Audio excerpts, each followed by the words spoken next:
I, 29-year-old female, met my ex, 35-year-old male, when I was 18, and we dated until I finished university, then promptly moved in with him. He was kind, loving, and related well with people, and I loved him for that. I got pregnant in 2019, we were trying, and the moment I told him I was pregnant, he completely changed. I realized he was cheating 3 months into the pregnancy, but I believe he was cheating way before that because I'd get sexually transmitted infections when I was in school, but I'd just get them treated only to have them reoccur when I went to visit him during breaks. I was young and naive. I also discovered he had brought her into our house when I was working during the day. When I confronted him about it, he became verbally hurtful. This continued until I was around 8 months pregnant. That's when they broke up. The worst thing he ever said to me was, "You can get rid of that pregnancy if you want. I have plenty of women to give me kids," while I was 7 months pregnant. I gave birth through a cesarean section because of complications I had during labor, but I got to hold my little girl after over 72 hours of labor. He wasn't there. He was out drinking with his friends, and this continued long after I had given birth. He'd disappear for days from home and not pick up my calls, and if I called him continuously, he'd block me. When he came home, he would pick fights and insult me, and I'd be quiet for a while. Then he'd say something that he knew would trigger me, and when I reacted, he'd turn it around and call me crazy, violent, and toxic. On the day I left, I had taken my baby to my mother's because she loved playing with my mom's pets, and I wasn't allowed to keep pets in the house. She was about 2 years old then. He had not been to the house for over a week, and then he came, started an argument as always. But this time he kept on poking me and it got worse. Before I knew it, he had me in a chokehold telling me he was going to unalive me. After a while, he let go and I ran and locked myself in the bathroom while he followed me and banged on the door. I stayed there until he got tired and left. This was at around 2 a.m. The next morning, I packed all my things and moved to a completely new place because I knew if I stayed, this would be how I died, seeing as he went from verbal abuse to physical abuse. When he came and realized that I had left, he began harassing my mother. But that woman is strong, and she did not entertain him. I never told her about how he treated me, so she was shocked when I told her I had left him, but pieced everything together when he began being hurtful to her. She shut him down quickly, though. That was in February 2022 when I left. He lost his friends, girlfriends, and his job after I left him. He called me last night at around 1 a.m. I was in a sleepy haze, so I picked up the phone accidentally while trying to silence it. And then I heard his voice, which I hate hearing. And he was crying, telling me how much he missed me and apologizing for hurting me and saying he wanted me back and was depressed. I listened to all this, and once he was done, I laughed at him. I hollered, then I told him to go frick himself. I would never forgive him, and I wished him nothing but the worst of problems. And I told him to never call me again and hung up on him. I know this was bad, but some of the stuff I said to him was what I could remember. I believe my brain blocked out most of what he did to me because I journal a lot, and I would find things I had documented, but I cannot recall. My friend from school reminded me recently of a time we were the three of us, and a woman came and she hugged him, then proceeded to kiss him on the mouth, and apparently I did nothing. I honestly do not remember that. He'd tell me I was ugly and no one would ever want me, and this messed up my self-esteem. But truth be told, I'm beautiful. I don't see it, but I get compliments every day. Honestly, not a day goes by without a stranger complimenting me. It's bizarre. I haven't gone to therapy yet because in my country, weekly therapy is the equivalent of a month's rent, and I can't afford that with my current salary. But I'm planning on going once my financial situation improves. So tell me, Reddit, am I the jerk for laughing at my depressed ex, edited to put paragraphs? I did not remove the emojis because I don't understand what's wrong with them. I'm fairly new to Reddit, so if someone would explain it to me, I'd appreciate that. Now for a few comments before the update, comment 1. Not the idiot. First of all, my friend, he called you in the middle of the night. Of course, you weren't awake enough to react any other way. You were half asleep. Secondly, he's an hurtful piece of shit, so he doesn't deserve your sympathy or courtesy. Comment 2. He has no regard for your feelings. He only feels bad for himself. Typical aggressor. Abuse followed by abject apologies and begging. Followed by more abuse, rinse and repeat. Glad you didn't fall for it, not the idiot. Now for the update, thanks for sticking around. A lot has happened since my last post. So, after that late-night call from my ex, things took a turn for the worse. I thought I had seen the last of him, but I was wrong. He showed up at my workplace a few days later, unannounced and unwelcome. My heart sank when I saw him through the glass doors, his eyes bloodshot, a bouquet of flowers in hand. I should have called security, but instead I let him in, thinking maybe he just wanted closure. Big mistake. He started off with an apology, but it quickly escalated into a full-blown scene. He accused me of ruining his life, of turning everyone against him. I tried to stay calm, but when he grabbed my arm, I snapped. I yelled at him, told him to leave, and that's when he threw the flowers at me and stormed out. My boss saw everything. I was mortified, and worse, I was put on a week's suspension for causing a disturbance. The aftermath was a mess. Rumors spread like wildfire, and my coworkers looked at me differently. I felt like I was back in his grasp, the shame and the whispers following me. I was angry at myself for letting him get to me, for not being stronger. But then something unexpected happened. My friend from school, the one who reminded me of the kissing incident, she came through for me. She had been talking to some of my ex's other exes, and they had stories that made my skin crawl. Turns out he had a pattern of this behavior, and they were all willing to back me up. We decided to take action, to make sure he couldn't do this to anyone else. We filed a joint restraining order. It was empowering, sitting there with those women, sharing our stories with the authorities. The day the restraining order was granted felt like a small victory, a breath of fresh air. It was a step towards something better, towards healing. But life has a way of throwing curveballs. My mother fell ill suddenly, and I had to take care of her. It was serious, and all my focus shifted to her health. It was during this time, when I was at my most vulnerable, that my ex tried to contact me again. He sent letters, emails, texts, but I ignored them all. I had to be strong, for my mom and for my daughter. Then, one evening, I came home to find my front door ajar. My heart raced as I pushed it open, fearing the worst. Inside, everything seemed untouched until I reached my bedroom. There, on my bed, was a letter from him, and my journal, the one where I had documented everything, was open. He had been inside my house, reading my private thoughts. I felt violated all over again. It was the last straw. I called the police, showed them the restraining order and the evidence. They found him that same night, drunk and passed out in his car. He was arrested for violating the restraining order and breaking and entering. My mother's health improved, thankfully, and life started to settle down. I went back to work, my suspension lifted after my boss learned the full story. My coworkers, they started to see me not as a source of gossip, but as someone who had been through a lot and came out the other side. I'm still not in a place to afford therapy, but I've found support in my friends and the women who stood by me against my ex. We've formed a sort of sisterhood, and it's given me a strength I didn't know I had. I've learned a lot about myself in this past week. I've learned that I'm stronger than I thought, that I can stand up for myself, and that I'm not alone. I've made mistakes, sure, but I've also taken steps to correct them, and for now, that's enough. Thanks for reading. My daughter's mom blocks me from seeing her unless I ditch my wife, so I take her to court and win full custody plus visitation rights for the ex. I'm looking for some advice. I've tried posting on other communities for legal advice, but didn't get much of a response. I live in California, and for a backstory, I, 29-year-old male, had 2 boys at 18 years old with my now wife, 28-year-old female. We were young and separated shortly after having kids, and for years co-parented just fine. We both dated other people and came back together. We fixed a lot of past issues, got married, and are stronger than ever. Recently, someone I dated in the past has messaged me to tell me I have a daughter. I didn't believe it, but we got the DNA test done and she is my daughter. My wife wasn't too happy at first, but is supportive now.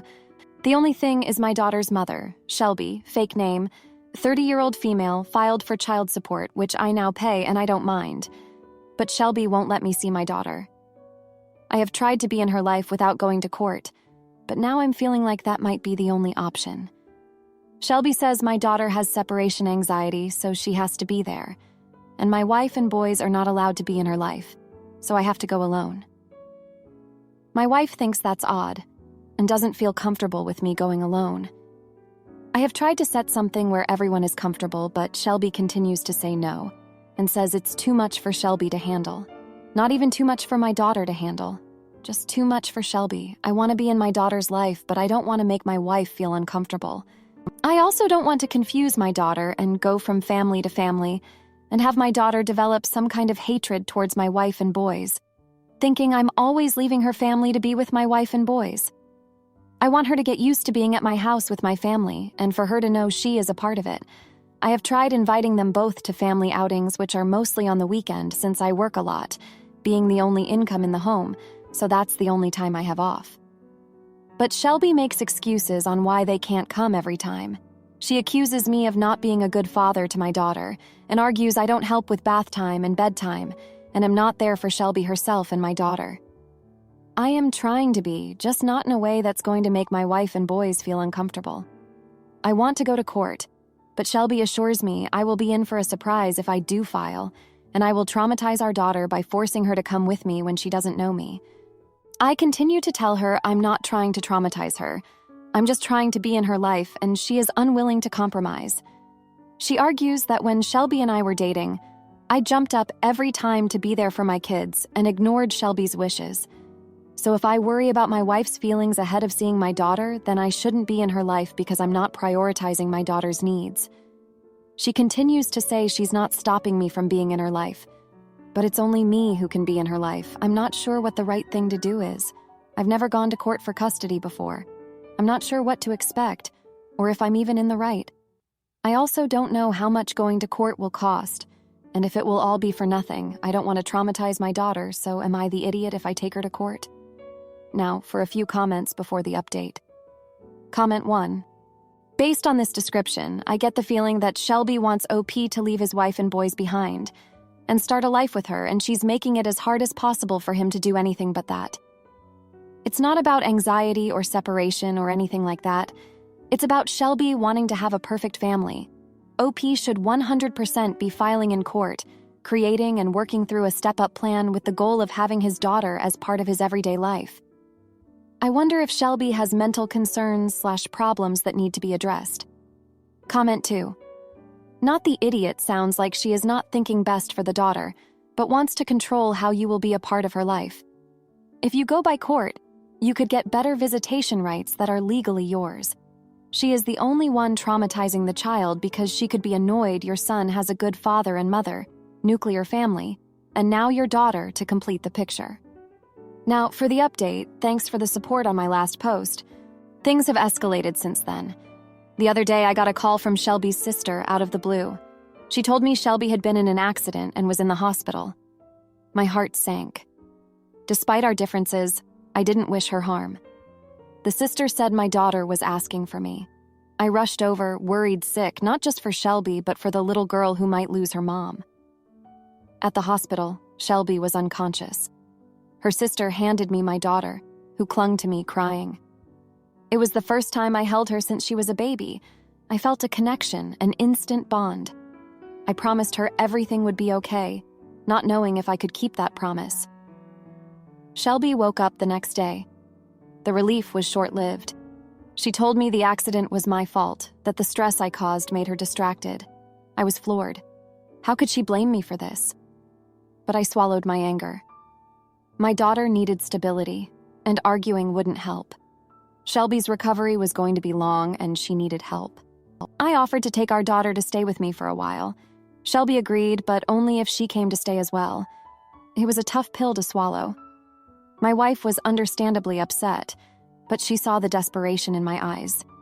We agreed, for my daughter's sake.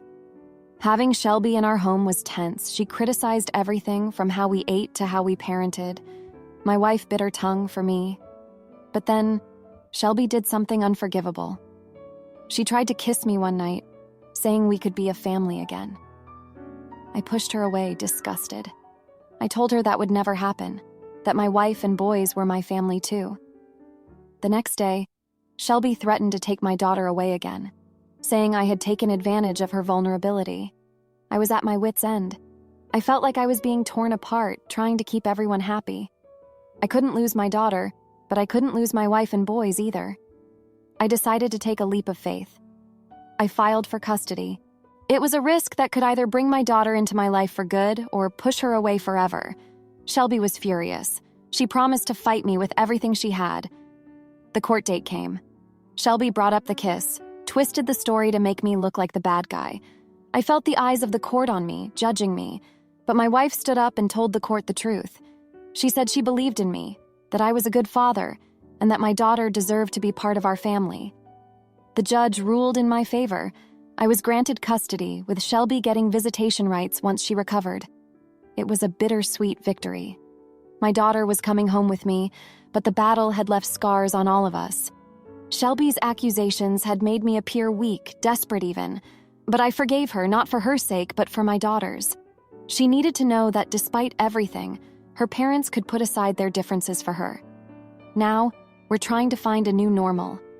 My daughter is slowly adjusting to life with us. My wife and I are working through the strain Shelby's stay put on our marriage, and I'm learning to balance being a father to 3, not just 2. Thanks for reading. My college girlfriend dumped me over our height difference, but when I found out it was her brother's lie, I kissed her goodbye and left her regretting her insecurities. Hi there. I am a 28-year-old male, and I am 5 feet 5 inches tall. In high school, I was acquaintances or distant friends with Kay. Kay is now a 28-year-old female, and she is also 5 feet 5 inches tall. We ended up going to the same university for pre-med/biomed and became close friends over a period of 6 months. We then dated for 2 years.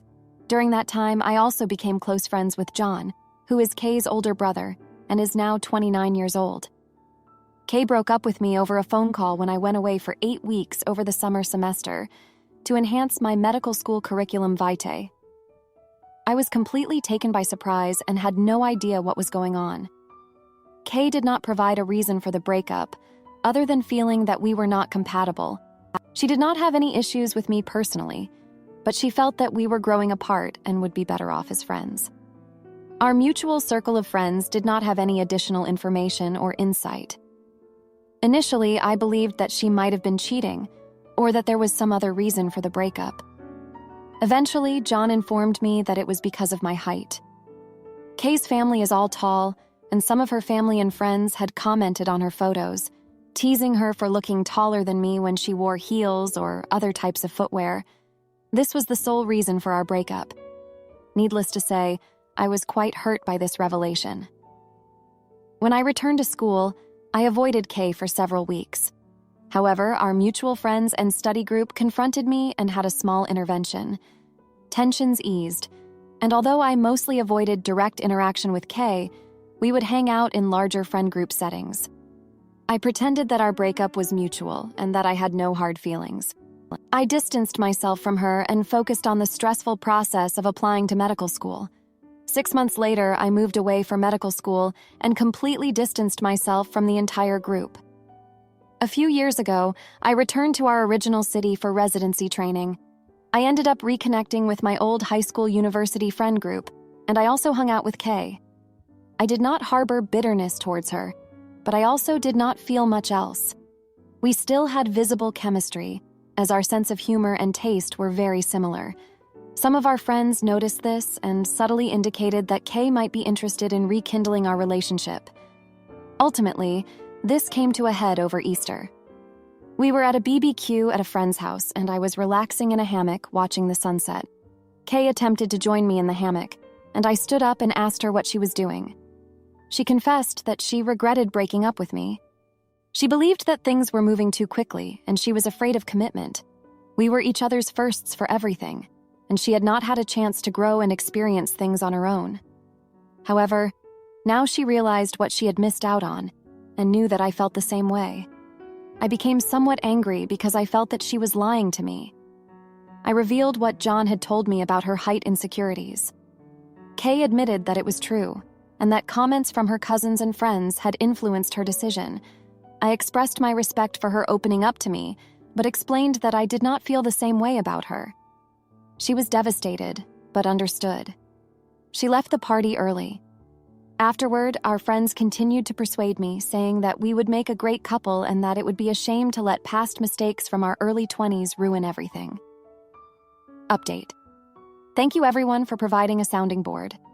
Your reassurance has confirmed that my instincts are valid.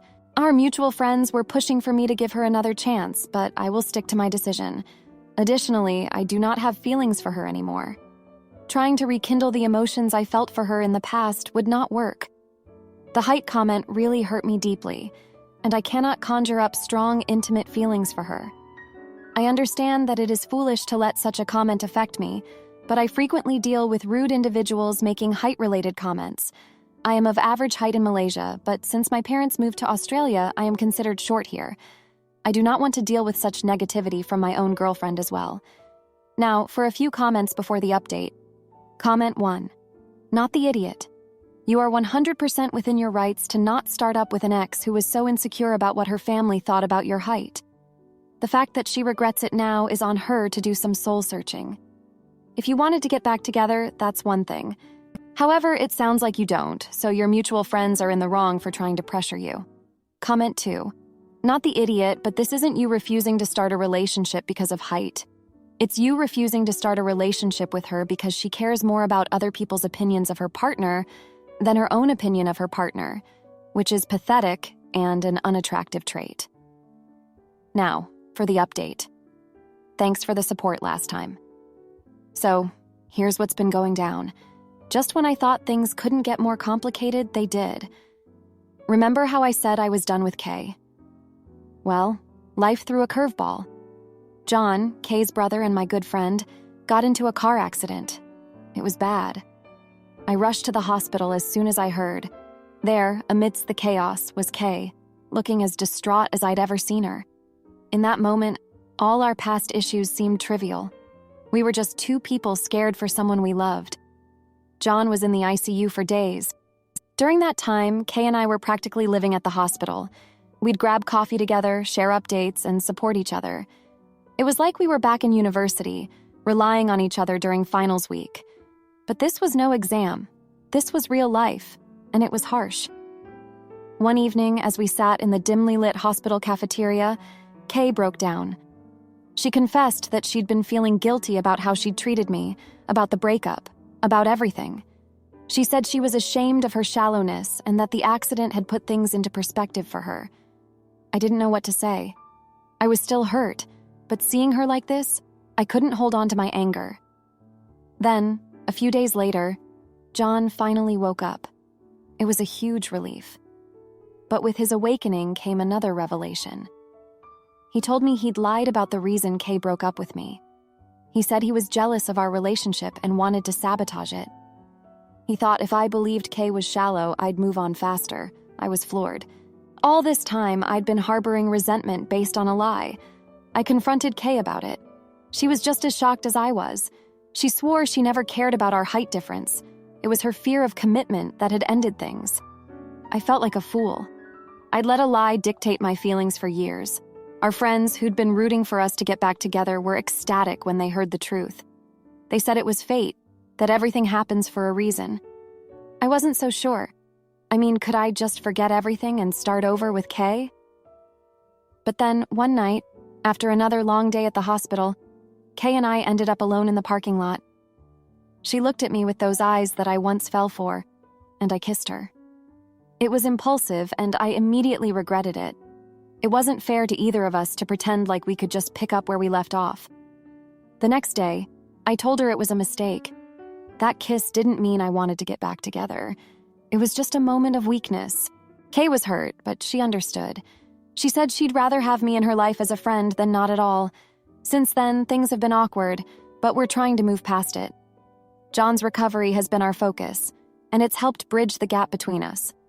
We're not the same people we were in university, and we can't go back to that. We've both grown and changed, and that's okay. So that's the update.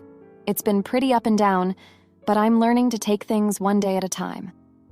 Thanks for sticking with me through this. If you liked this video, you'll probably like these too. Also, while you're here, please consider subscribing. It's your support that keeps this channel alive and allows me to make better and longer videos. Have a great day. Have a great